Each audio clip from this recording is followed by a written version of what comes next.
I surely wasn't expecting a second season of Senran Kagura to be released like ever. The 2013 anime adaptation was a decent attempt to bring video game characters in an animated TV show format. It was more or less a commercial for the numerous upcoming new releases, while in the process also presenting us with an opportunity to get to know our beloved characters a little bit better. Sadly, I never had the pleasure to play the games, but I'm certain they are amazing work of art. My knowledge of the Senran Kagura lore is restricted to the two as of now existing anime seasons, so I might not know all the information available, but I kinda get the idea on what the concept is all about. Been some time since I've watched the first season, but I remember that the show presents a most accurate portrayal of the Shinobi arts. While Naruto and Soul Eater might have some reliable information about ninjas, but you're wrong. If you want some historical accuracy regarding the Shinobis, Senran Kagura is the best place to do some research. I am.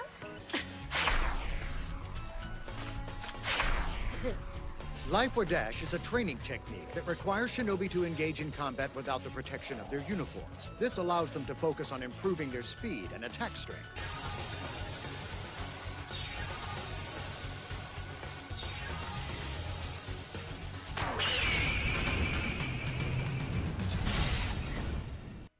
And man, have I enjoyed some extended academical research with these titles.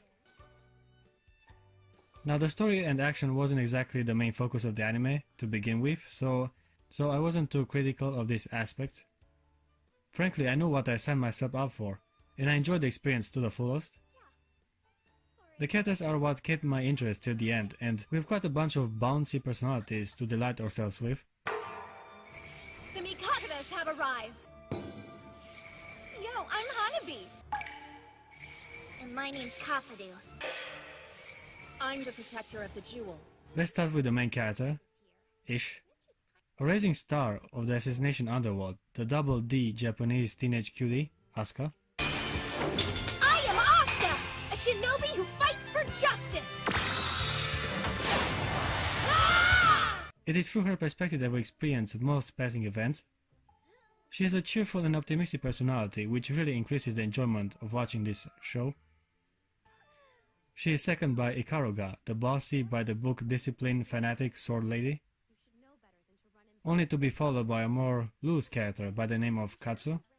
She is the cliché lesbianic anime archetype that guarantees the daily medical recommended dosage of fanservice. Might even make them grow a cup size or two! I don't want them bigger, in fact I wish they were smaller! You would trade these out for booblets? Yeah, and The remaining two members seems to be always together since the beginning.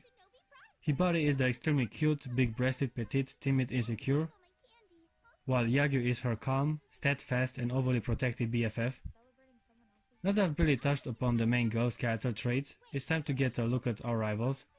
Without going into too many details, the other gang of 5 hotties are working for a rival evil shinobi organization and are of course also embodiments of anime stereotypes. Homura is the hard-working and strict leader in charge of lesbianic, perverted, sadistic, and lollies. The second season introduces even more characters to making it nearly impossible to keep up with their names and factions they belong to. And yet somehow, despite the overpopulation, every girl gets enough time to shine for us to get to know her personality. hey, guess what, Ryobi? I went shopping and bought a brand new swimsuit to wear at our spa day mini vacay. So you know, you can totally check out my body all you want, okay? In fact, I want you to undress me with your oh my god, shut your dirty mouth, Fiona! I came here to relax, not to see you naked! You tease! This is no small feat. Many anime struggle with their characters to be authentic and interesting, while Senran Kagura manages to make all girls relevant. I might actually go so far as to say that the show has good character development. Even their special moves and weapons of choice present quite a diverse arsenal, which seriously makes me wonder if the show actually has some integrity regarding the tools Shinobi used.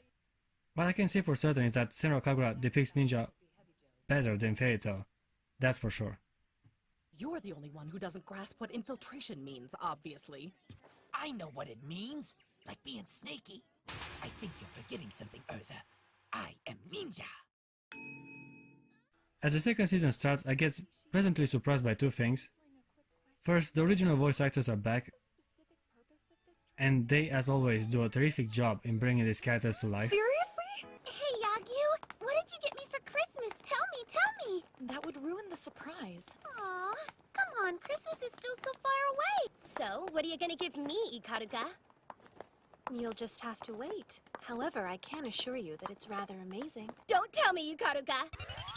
It's a free pass to juggle your jingle bells as much as I want! If that's what you want, then you're going to be very disappointed. Second and most importantly, this new entry in the franchise actually has nudity. The first season did its best to show as much of the female body as possible, but the girls sadly had no nude features. That'll change though, as the second season brings out the big guns and give us the overly fertilized melons I so long anticipated. Naturally, I can't show the goodies here. You'll have to conduct your own research tonight. They've got a good point. Gotta admit, I was a little lost at the beginning, as apparently there are two more existing rival ninja teams fighting for supremacy. One of their captains, that goes by the name of Yumi, even seems to be Asuka's best friend. For some reason, when I see those two together, I can't stop to think of Yukino and Lucy from Fairy Tail.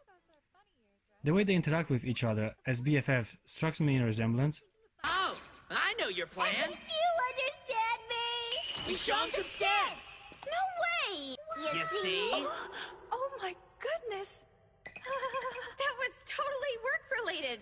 And why are you backing away like that? As I previously stated, the story wasn't exactly the best aspect of Senran Kagura, and to be honest, wasn't even expecting much of it, but when the show messes with the characters is where I start to get a little irritated. It ended up not being a big deal breaker issue, but still, I want to address it, as other shows do this to their characters and it only hurts the experience.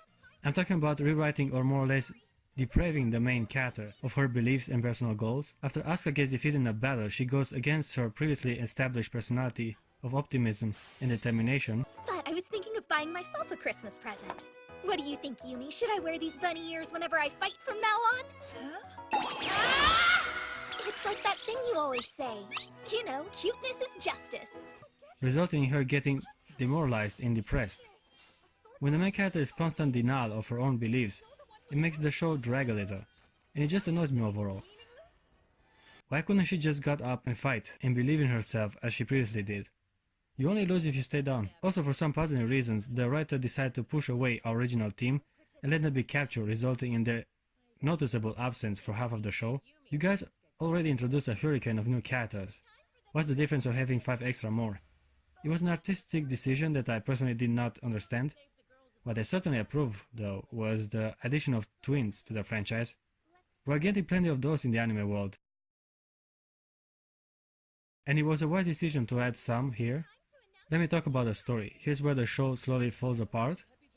While we do get a decent attempt to have a main objective, the way it was structured really got me confused and detached from what's happening on the screen. To be honest, the whole anime looks like a video game. All the action scenes are some nude alternative version of some sport, merely an excuse to get our girls naked, which I have little and no problem with. While the brief interaction between characters are like those boring cutscenes that I usually skip before a new mission starts. It's a shame though, cause the show had potential and a good portion of the girls actually went through a half-decent story arc.